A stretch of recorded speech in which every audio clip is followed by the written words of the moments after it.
धर्म प्रेमी बंधुओं, आप सभी को जय जिनेंद्र। मेरे इस चैनल में आपका स्वागत है। मेरे इस चैनल में जैन धर्म के ग्रंथ ज्ञानार्णव का स्वाध्याय चल रहा है। इस चैनल में ज्ञानार्णव के ग्रंथ के अंतर्गत श्लोक नंबर 164 से आज हम स्वाध्याय करेंगे। सर्वप्रथम मंगलाचरण करते हैं। नमः श्री वर्धमानाय निर्धूर्तिकललात्मने सालूकाणां तिलूकाणां यद्विद्यादर्पणायते। सर्वे श्रोता सावधानतः शृण्वन्तु। तैरेव फलं वेतस्य गृहीतं पुण्यकर्मभिः निर्यज्य जन्मे स्वार्थै ये शरीरम कदार्थितम। कि जिन पुण्यशाली प्राणियों ने संसार से विरक्त होकर के अपने प्रयोजन को सिद्ध करने के लिए, निराकुल मोक्ष को प्राप्त करने के लिए उस शरीर को संयम और तप के द्वारा कृश कर दिया है, उन्हीं ने वास्तव में इस मनुष्य शरीर के फल को प्राप्त किया है। नरदेव प्राप्ति की सफलता में अधिकारी।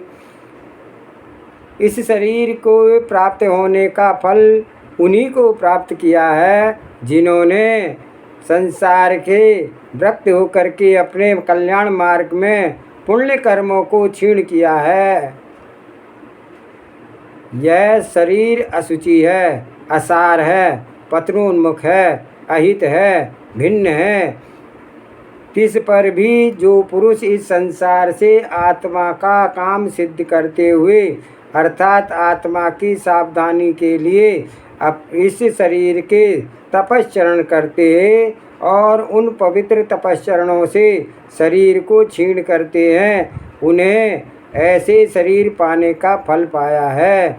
ऐसे जो लोग इस शरीर को निरख कर विषय साधनों में ही लगे रहते हैं और इंद्रियजन मौजों में अपना समय गुजारते हैं, उन्हें इस दुर्लभ मानव जन्म को पाकर भी यूं ही खो दिया समझो। शरीर के क्षीणशीलता की शरीर तो शरीर ही है, अर्थात क्षीण होने लगता है, कभी मिटेगा कभी बिखरेगा, यह बात सबकी निश्चित है। जन्म लेने वाले कोई भी प्राणी ऐसे नहीं है कि जिनका शरीर अमर हो, सदा रहे। शरीर का तो धर्म ही यह है कि यह जब चाहे अचानक नष्ट हो जाए। तब ऐसे नष्ट होने वाले शरीर को यदि ना नष्ट होने वाला आत्म स्वभाव में लगा दें तो इससे बढ़कर शरीर का और क्या उपयोग हो सकता है। जो भोग और उपभोग में ही रमते हैं उनका ही शरीर नष्ट होगा, बल्कि जल्द ही नष्ट होगा। वो तो अकाल मरण के उपाय बनाते हैं। तो शरीर का सत उपयोग, शरीर का उपभोग में लगाओ तो नष्ट होगा और तपश्चरण के द्वारा तथा शरीर कभी नष्ट नहीं होगा। नष्ट तो होना ही है, पर शरीर का प्रेम बना करके, विषयों की आसक्ति बना करके इस शरीर को रखा तो इसमें क्या तत्व है।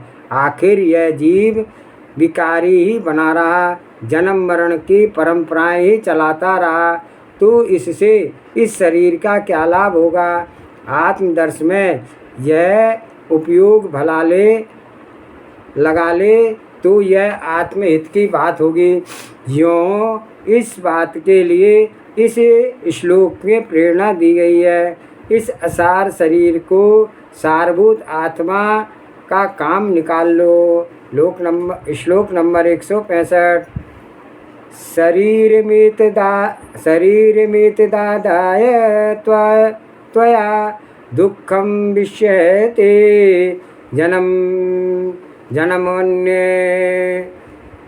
जन्म अन्येस्मिन् तस्सिद्धि निःशेषणार्थं मंदिरम। हे प्राणी, तू इस शरीर को ग्रहण करके ही इस संसार में दुख को सह रहा है। अतएव ऐसे ही तू समस्त अनर्थों में का घर समझा है। तो मानसिक दुख का कारण शरीर से संबंध। हे आत्म, इस संसार में तूने इस शरीर को ग्रहण करके दुख पाए हैं अथवा सहे हैं। इससे तू निश्चय कर कि यह शरीर समर्थ अनर्थों का घर है। इस शरीर के संसर्ग से सुख का लेश भी नहीं हो सकता। खूब विचार कर लो, जितने प्रकार के क्लेश हैं वे सब शरीर के संबंध से हैं। मानसिक दुख हो तो शरीर का संबंध है, तभी तो मानसिक क्लेश चलेंगे। बिना शरीर के मन टिका कैसे रह सकता है? तो मन तो शरीर के अंतः द्रव्य है। अंतः में जो एक विकल्प बनता है, उस विकल्प से जो क्लेश मिलते हैं, उन क्लेशों का कारण यह शरीर ही तो हुआ, प्रकट हुआ। ऐसी बहुत सी चिंताएं इस शरीर के कारण है। तो किसी को धन बढ़ाने की चिंता है, किसी का कारण यह है कि शरीर उसके प्रत्यय है, लगाव है और उस शरीर से अस्तित्व से अपना अस्तित्व समझता है। तो दुनिया में इस शरीर की मूर्ति को ही आपा मान करके इसका यश कराना चाहते हैं। तो इन सब विडंबनाओं के फल से धन अर्जित करने की चिंता लग जाती है। तो उसकी तो यश यदि आदि की चिंता तो इसी के अपमान सम्मान बनाने के ढंग सारे क्षोभ इस शरीर के संबंध से ही हुए हैं। मर्म वेदी वचनों के दुखों का कारण शरीर का संबंध। वाचनिक दुखों की बात देखो, किसी ने दुर्वचन बोल दिया तो उस आत्मा को वे सहाय हो गए। यह भी बात शरीर को अपनाया तभी बनी कल्पना उठ गई कि उसने मुझे दुर्वचन बोला। अरे मैं हूँ परमार्थ से, वास्तविक मायने में वह तो अमूर्त है, उसमें तो वचन प्रवेश ही नहीं करते हैं। यह तो सबसे अपरिचित है, वहाँ कहाँ वचनों का प्रवेश है। वचन का प्रवेश तो इस मोही जीव ने अपनी कल्पना में माना है। तो उस मोही ने से ही जो इन शरीरधारियों से ममत्व रखता है, उसने मुझे यूँ कहा। ऐसा मानने में उसने अपनी आत्मा को नहीं माना, किंतु असमान जातीय पर द्रव्य की इस शरीर की मुद्रा तभी बनी, कल्पना उठ गई कि उसने मुझे दुर्वचन बोला। अरे जो मैं हूँ परमार्थ से वास्तविक मायने में वह तो अमूर्त है, उसमें जो वचन प्रवेश नहीं हो सकते हैं, वह तो सबसे अपरिचित।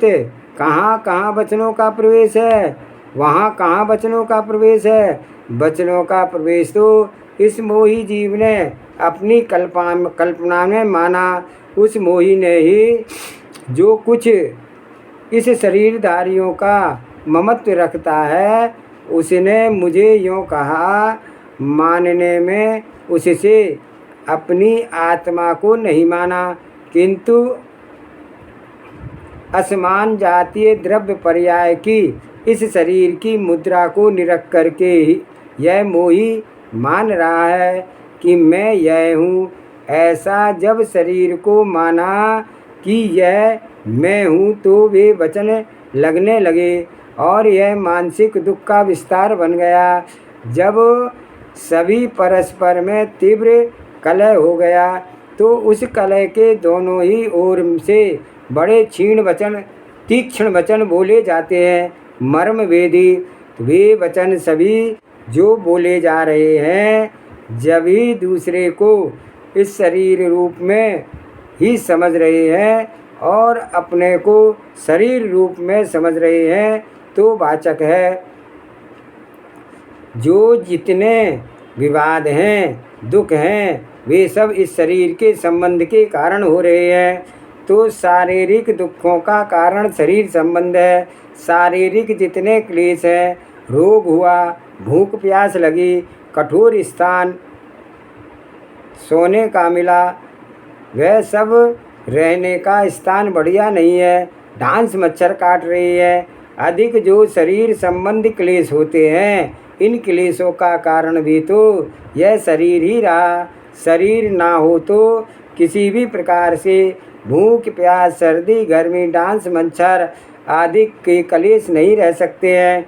यद्यपि शरीर आत्मा का धर्म नहीं है, स्वभाव नहीं है, परिणमन नहीं है, किंतु अनादिकाल से मोह मल्लिमस बस इस आत्मा में जो कर्मों का और विभावों का निमित्त नैमित्तिक संबंध चला आ रहा है, उन संबंधों के अवरुद्ध होकर के यह जीव विडम्बनाओं को धारण कर रहा है। शारीरिक समस्त क्लेशों को भूल भी यह शरीर है। यों सब प्रकार के क्लेश जो मोह सहे गए हैं, इन सब का कारण शरीर ही है। तभी यह सिद्ध हुआ कि समस्त अनर्थों का घर यह शरीर है। तो मोह में एव ही बुद्धि के लिए चतुराई का प्रयोग, देहधारियों का आहार, भय मैथुन परिग्रह, ये सब ऐब लग रहे हैं। ये सब ऐब सभी में पाए जाते हैं।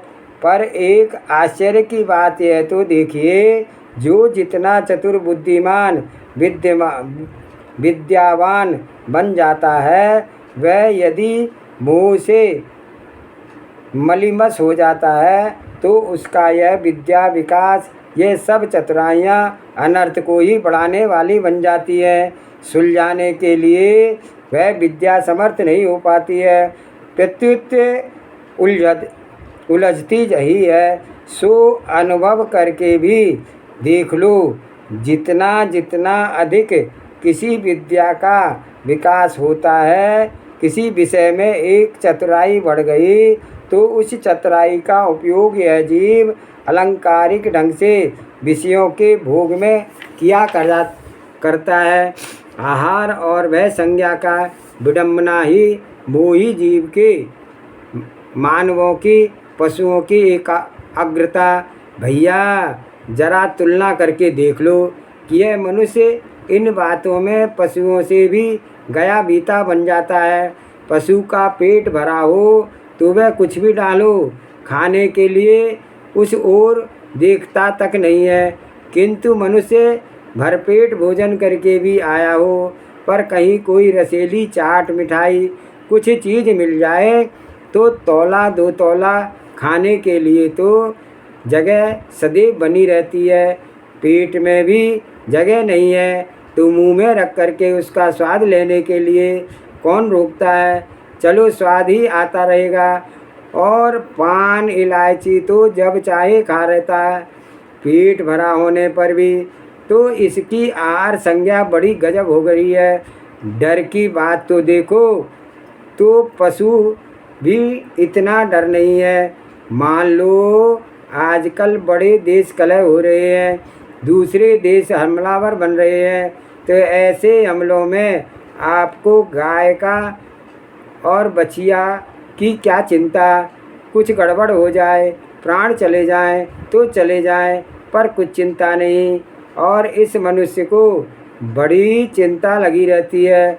पशुओं पर कोई लाठी लगा लेकर के ही आ जाए, कोई मारने लग जाए तो उनको भय उत्पन्न होता है, अन्यथा वे जहाँ हैं वहाँ निर्भय बने रहते हैं। भय संज्ञा से भी यह मनुष्य जितना भी चतुर है उतना ही अपना भय बढ़ाए हुए है। मैथुन और परिग्रह संज्ञा की विडंबना में मोही जीवों की पशुओं से अग्रता। तो मैथुन संज्ञा की बात भी बड़ी गजब है। पशुओं में भी उनकी ऋतुएं हैं मैथुन की, पर मनुष्य की कोई ऋतु का विचार नहीं है। बहुत ही जब तीव्र वेदना होती है काम विषयक, तभी ये पशु मैथुन संज्ञा में प्रवृत्ति होते हैं। पर यह मनुष्य बना बना करके चाह करके इच्छाएं बढ़ाता है और उन संज्ञाओं में लगाता है। परिग्रह है, पर यह मनुष्य संज्ञा की बात भी बड़ी विचित्र है। सभी लोग जानते हैं पशुओं के कहाँ कोई परिग्रह है। कहीं किसी पशु के पास अपने खाने के लिए कुछ संग्रह करके रखते हुए देखा है? अरे वे पशु कुछ भी जोड़ करके नहीं रखते हैं। जब जैसा जिस समय मिल जाए खा लिया। इस प्रवृत्ति की बात कह रहे हैं। कहीं किसी इसका यह अर्थ नहीं है कि तब तो इस स्थिति में पशु मनुष्यों से अच्छे हैं। अरे चाहे पशु हो मनुष्य हो, जितने अंशों में इच्छाओं का निरोध हो उतना ही यह संतुष्ट है और सुखी है। पर बाहरी बातों जो कि हमारे विभावों के आश्रय स्थान बनते हैं, उनकी बात कही जा रही है। देख लो, ऊपर से इन परिग्रहों की दृष्टि से ये मनुष्य पशुओं से कहीं अधिक हानि में पड़ रहे हैं। कितने महल खड़े किए हैं, कितना वैभव जोड़ा है। लखपति हुए तो करोड़पति की चाह, करोड़पति हुए तो अरबपति की चाह की पूर्ति में अन्याय हो, कुछ भी हो, किसी चाह में किसी तरह से लगे रहे। तो ये सब बातें मनुष्यों में ही देखी जाती है। निद्रा में मनुष्यों के पशुओं से अग्रता, यह तो संज्ञाओं की बात कही है कि एक निद्रा की बात इससे अलग और बढ़ कर के है। निद्रा में ही मनुष्य पशुओं से पक्षियों से अधिक हानि में है। बारात के बाजे भी बज करके निकल जाएं तो भी कहो किसी किसी मनुष्य की नींद ना खुले, पता भी नहीं पड़ता है। किंतु कुत्ता, बिल्ली, गाय, घोड़ा आदि सभी पशुओं की बात देख लो। जरा सी आहट होने पर तुरंत आँख खुल जाती है।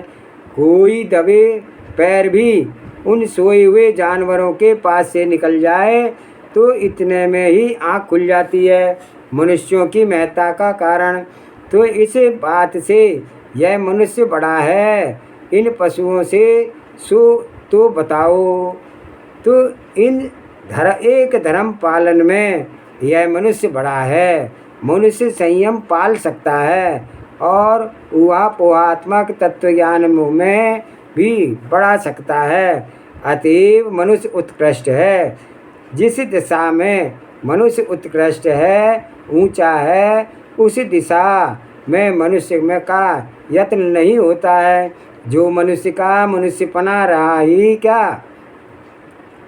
मुख्य काम तो अपने आत्मा का हित करना है, शरीर पोषण का नहीं है। शरीर तो भव में मिला। समस्त कष्टों का, समस्त अनर्थों का मूल यह कारण शरीर है। इसके संबंध में सुख का लेश भी नहीं है। तो इसके विरक्त हो, उपेक्षा जगे तो अपने आप के स्वरूप की मग्नता हो तो यह नरजन्म पाना सफल है। अन्यथा जैसे अनंत भव धारण किए और छोड़े, इसी तरह से यह भव भी व्यर्थ गंवा दिया तो फिर क्या लाभ मिला। जो इस शरीर के आत्महित की बात कर सके वह विवेकी, बुद्धिमान और जो पहली आदतों के ही माफिक शरीर को भोगों में जुटाए तो उसका यह दुर्लभ नर जन्म पाना बिल्कुल निरर्थक है। आज का स्वाध्याय ही समाप्त करते हैं। आज का प्रश्न है,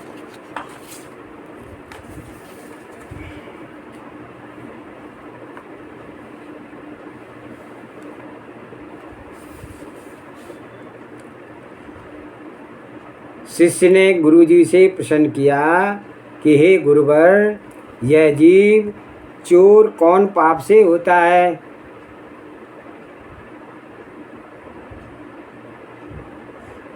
तो गुरुजी ने कहा, परभव में चोरों को भले जाने होए तथा चोरन के व्यापार करी होए, चोरन के साथ व्यापार किया हो, तिनका बड़ा नफ़ा खाया हो, चोरों से हित किया हो तथा चोरों की सहकारी की हो, पराये धन को हराए हो और अपने मन में पराये धन को चुराने की अभिलाषा रही हो, इत्यादि पापों की भावना से जीव चोर होता है। तब शिष्य ने पूछा, हे गुरुवर, यह हिंसा का कारण हारा जीव कौन कर्म से होता है? तब गुरुजी कहते हैं, जिनने परभव में हिंसा भली जानी हो तथा हिंसक जीवन को हिंसा करते देख करके उनकी अनुमोदना करी हो तथा परभव में हिंसा करने की अनेक कलाएं चतुराई सीखी हो तथा परभव में अपने आप अनेक हिंसा के उपकरण बनाए हों तथा तीर, तुबक, जाली, फंदा, चेप, गुलेल, सिले, वर्षा आदि अनेक शस्त्र रख करके आप खुश पाया हो तथा शस्त्रन के उज्ज्वल करने की, तीक्ष्ण करने की चतुराई पर भव में करी हो तथा पर भव में शस्त्र बेचे हों, बनाए हों, इत्यादि पापों पर से पर भव में शस्त्र थे मरे तथा आप हिंसक हुए हैं। तब शिष्य ने प्रश्न किया, हे जगत गुरु, यह जीव क्रिया रहित अनाचारी किस पाप से होता है? ताको खान पान की सुधि नहीं, विकल्प भव सहित सदैव रहे तो कौन से पाप का फल है?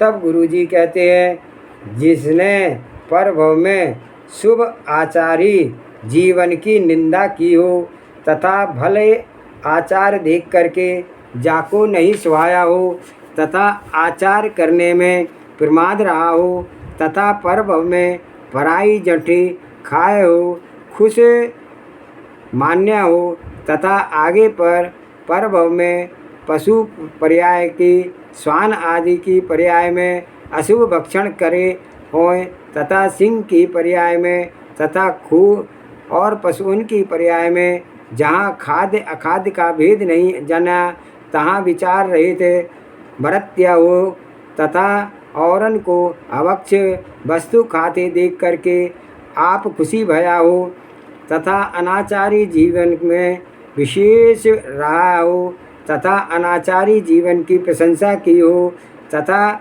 और का अनाचार देख करके आपको अनाचार करने की अभिलाषा रही हो, इत्यादि पापन से पशु होए तो श्वान, भायस, गर्दभ इत्यादि अशुभ भक्षण की पर्याय धरे तथा मनुष्य होए तो भील आदि नीच कुली होए कदाचित ऊंची कुली होए तो शूद्र के समान अनाचारी होए।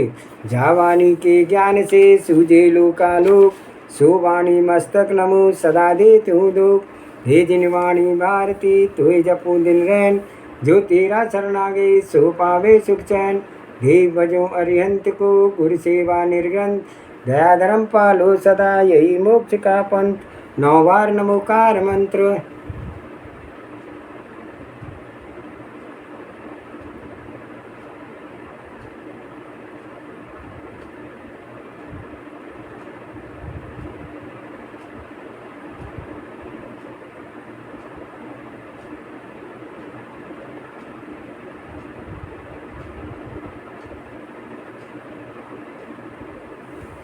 अक्षर पद मात्रा से दूसरी जो कुछ कहा गया उससे क्षमा करो, क्षमा करो, क्षमा करो। प्रभु सो सब करुणा कर पुनि छुड़ाओ भव दुख से। हे जगबंधु जिनेश्वर तब चरण शरण बलिया।